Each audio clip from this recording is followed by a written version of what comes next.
Is it fine now? Yes, yeah, Okay. it's fine, yeah. Good morning, everyone.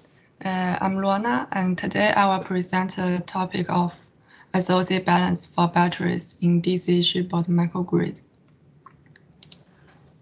I will present the system model and the existing methods. Then compare the existing methods. I will present a proposed new method and compare them. So firstly, the chipboard microgrid is becoming popular. The hybrid and the all-electric ships are becoming popular in shipbuilding industry, and the DC chipboard microgrid is a good option for the shipboard power system. Here is a typical DC zonal chipboard microgrid.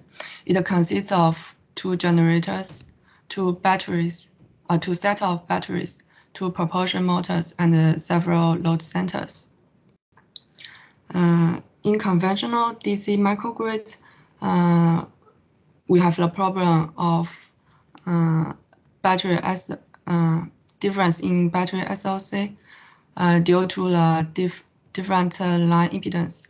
While for the zonal chipboard microgrid, the bus configuration can be changed, can be reconfigured due to the operation mode or the fault conditions.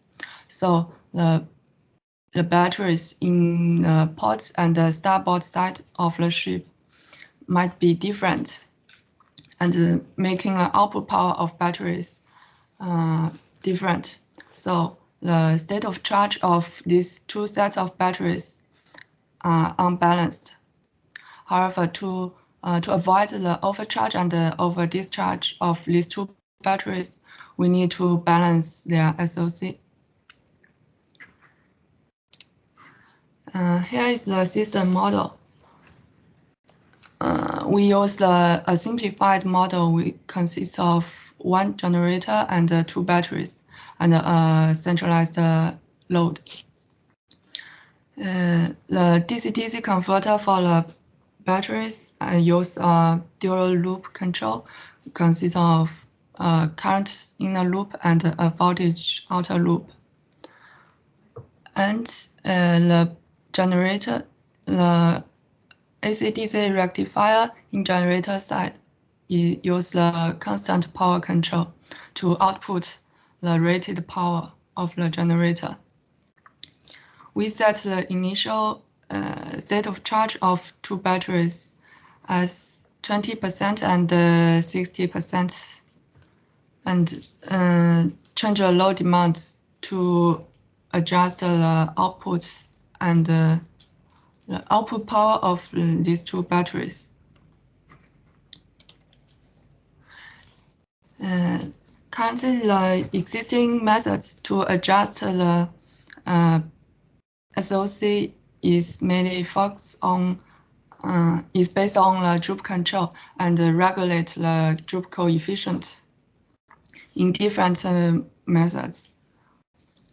But the droop coefficient has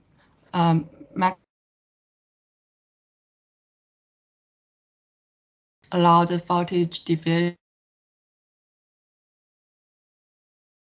or charging current.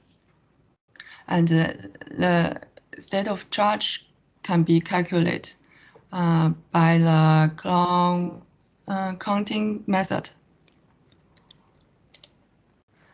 Here lists some existing methods to regulate the droop coefficient based on the SOC. The first method is in this form. When there are two methods to regulate the parameter of beta. First one is based on the exponents of SOC, and we can see in this method the beta in discharging mode might be very large, and it consists larger than 1, so the droop coefficient MDI might be larger than M0, which is higher than the allowed droop coefficient. So the voltage drop might be larger than the acceptable one. For the second method, here the average of state of charge is used. So the battery SOC can generate charge or discharge and close to the average value.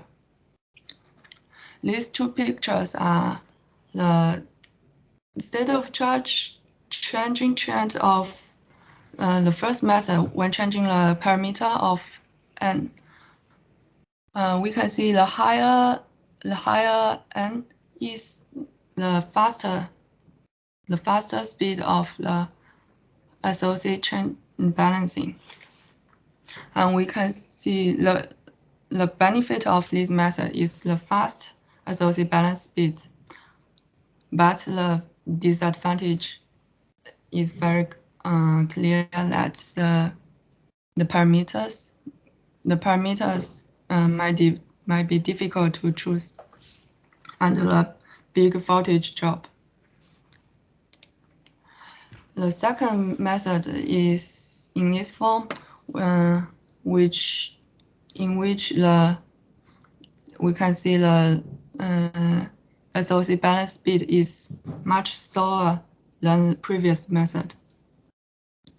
But in this method, if we limit the SOC, for example, from 0.1 to 0.9, then we can choose the parameter of NC and ND and ensure the droop coefficients within the maximum M0.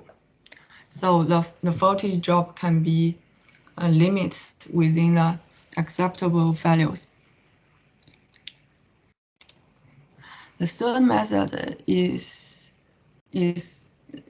somehow a combination of previous two methods, which use the average value of state of charge and regulate the SOC balance speeds by using the exponents n. This method has a relatively slower SOC balance speed, but the parameters, the droop coefficient, can be limit and especially when the number of batteries is not very high. Also, it requires communication links. So to summarize the previous three methods, we can see it might be, for example, for this method, the disadvantage is large voltage drop, and this method is the slow SOC balance speed. Well, for this method, the communication links is required. So to overcome these drawbacks, a new method to regulate the droop coefficient is presented. Here, the droop coefficient is regulated in this form. So for both charging and discharging mode, the droop coefficient is smaller than M0. So the voltage drop caused by the droop coefficient, caused by the droop control can be limited.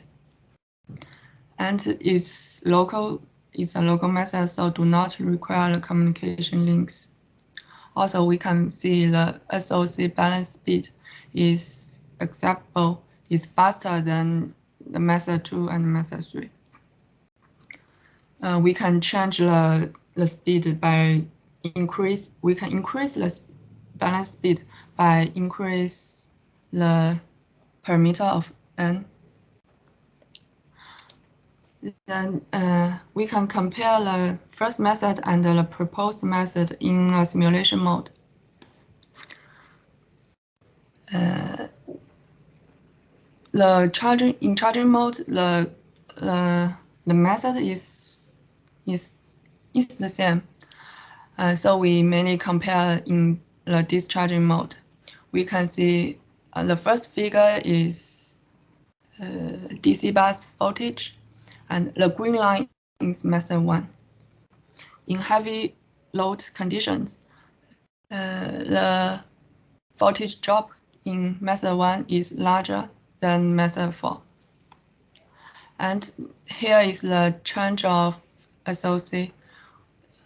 For example, for the first battery with the initial state of charge of 20%, in discharge mode, we hope this battery to discharge in a smaller output current, but here the proposed method has a larger output current, which is not as we hope, and the battery current is present here. The darker lines are the method 1. We can see method 1 can reach the steady state faster, and let the battery with higher SOC outputs more current. So the proposed method is more suitable for the heavy load conditions. To summary, this presentation presents the several SOC balance methods by regulating the droop coefficient between to achieve the SOC balance, and the comparison are taken from the aspect of SOC balance speed, the facility in parameter selection, voltage drop, and communication requirement. And a new method is presented, which is more feasible and cause small voltage drop and only require the local informations. That's all from me. Thank you. Thank you, Luona, for your interesting presentation. Thank you. Any question or comments about this presentation?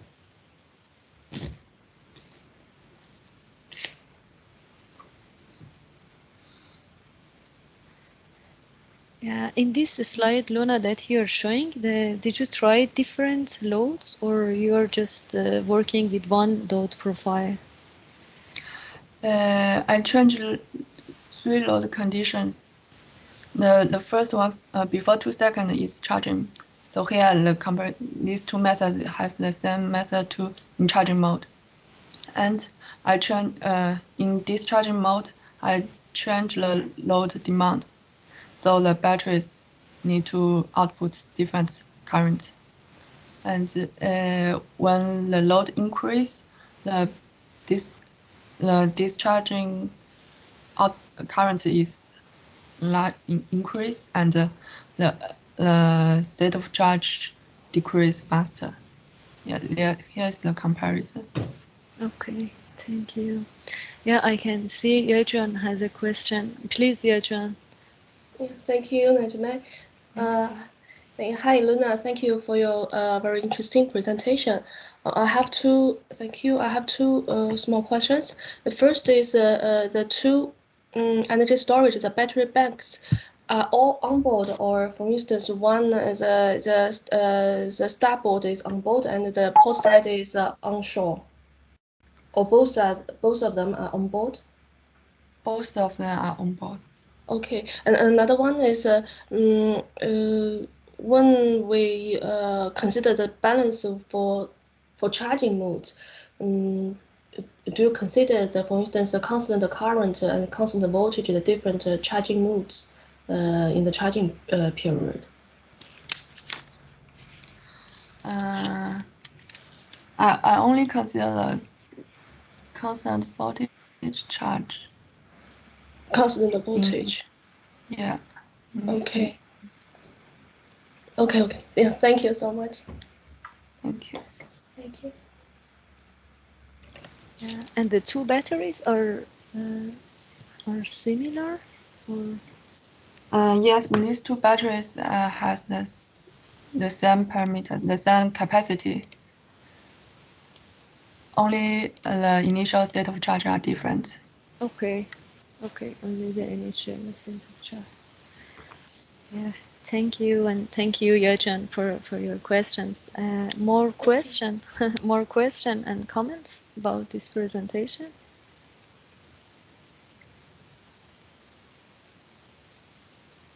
Okay, if no more question, thank you again, Luna, for this interesting presentation. Thank you. Thank you. I think now we can move to the next presentation by Manuel. Hi, Manuel. Hi, can you hear me? Yes, we can hear you very well. Perfect. So can you see my screen now? Yes. Yeah. Okay, I will put it in. Oh.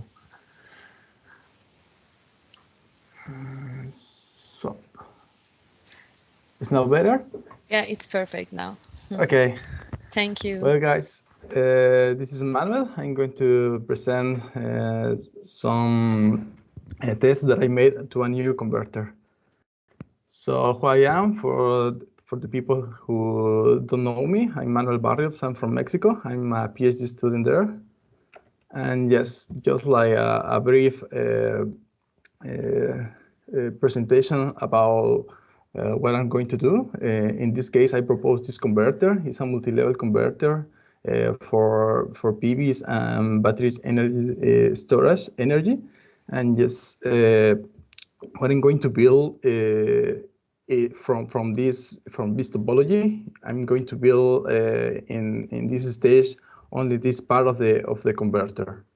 So in the past, I showed you that I made this design, but some conclusion of my previous presentation was that I had problems with noise. So I consider in that case to redesign the PCB board, considering 4 layers, using power planes and improving the driver MOSFET design, because I had plenty of noise problems. So when I increased the DC voltage in my converter, the waveforms were pretty distorted.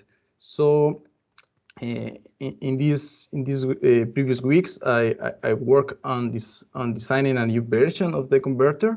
As you can see here, in the right side is the new version, considering 4 layers and considering power planes for the digital part. And in the left side is the old version. So here is the 3D view. It looks pretty similar, but the difference are in the layers. I have to send it to manufacturer to produce the PCB board, and then I had to solder everything again here. And yes, the left side is the old one, and the right side is the new version. So I soldered everything, and I reconnect the converter. The left side is the old setup, and the right side is the new version. And here are some screenshots from the scope. In the left side, as we can see, is for the previous converter that has problems with noise. And yes, we can see that the output voltage waveform that were pretty bad. They were pretty distorted when I increased the voltage to 120 volts. That is the nominal value. But below this value, the waveforms are good, but yes, the main point is in a converter is to work with this one in a nominal value. So in the new version, in the right side, we can see that the waveforms now are pretty good. The DC voltage is 120 volts, that is the nominal value, and the output signals, the S value is near to 100 volts. That is also the nominal value. So we can move to the next slide. Here I'm showing you the currents in the converter. In the left side is the old converter, but in this case, in order to produce pre-sinusoidal waveforms, I had to downgrade the DC bus voltage to only 40 volts. That is pretty low, and the RMS current it was in the resistor was also pretty low. So that was the only way that I could sorry, that I could have pretty good signals. But the nominal value should be 120, and the nominal value for the current should be near 3 amps. So in the new version, in the right side, we can see that the waveforms are pretty good also. But in this case, DC voltage, it's the nominal value, 120 volts, and the RMS value for the current, it's near 3 amps. In this last slide, I'm showing you the calculation of the power per phase. In this case, I'm measuring the voltage in one output, voltage phase to neutral, and the current in the same phase, in the phase A. And we can see that everything is good. In this case, I increase the DC voltage above the nominal value. In this case, I increase until 150 volts from the DC bus, and therefore the current value of the waveform increase a bit, and we have the power in the per phase about 500 kilowatt. I'm sorry, watts. And yes, that's all from my side. The conclusions and next steps is that the 4 layers design allows to reduce the noise and improve or increase the power in the converter. And the next step is to implement the same converter, but in Typhoon Hill, but I will close the loop with this space. And after that, I will do the same, but with the converter that I show you today, and also close the loop with this space. Yes, it was a small presentation, but the designing process and building the board, it took a lot of time. That's everything from my side. Thank you very much, Manuel, for your interesting presentation.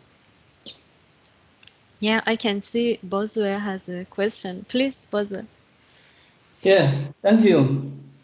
Hi, Manuel. Congratulations. You have got very good results now. Yes, thank you. Yeah. I see you changed from 2-layer to 4-layer PCBs.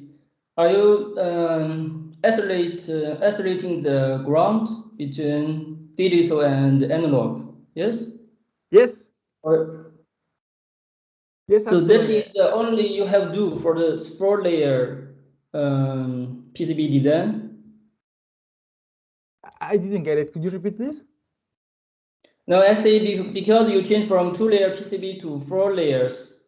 Because for multi-layer PCBs, I think as far as I know, we normally isolate the digital and analog grounds.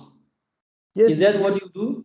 Yes, I did that. Yes, I follow some white papers, and yes, that was the some of the suggestions.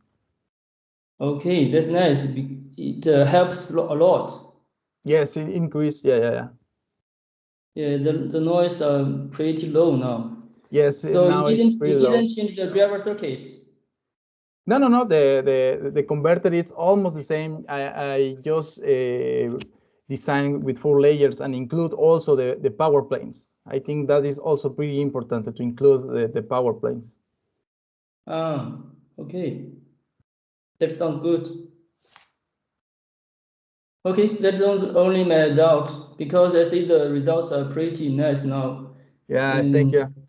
After you isolating the digital and analog ground. Yes. Yeah. Okay. Yeah, thank you, Bazu. Yes, it's really nice results. Great job, Manuel. Thank you. Thank you for all this your past suggestions. No, it was your effort, yes.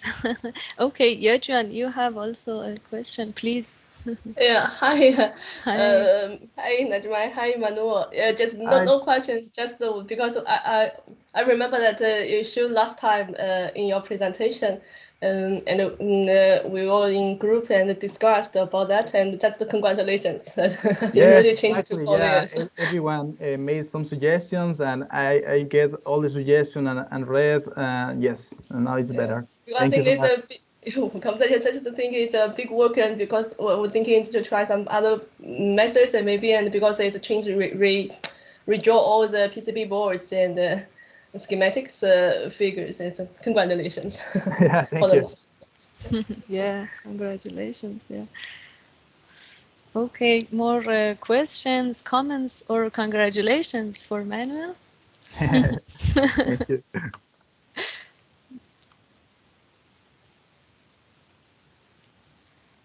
Okay, I guess no more question. Oh, people are tapping for you. Yeah, thank you. Thank you again, Manuel, for your interesting presentation and updating us with your achievements and your results. Thank you. Thank you. Okay, we are done with our presentations. I would like to ask Juan if we can close the meeting.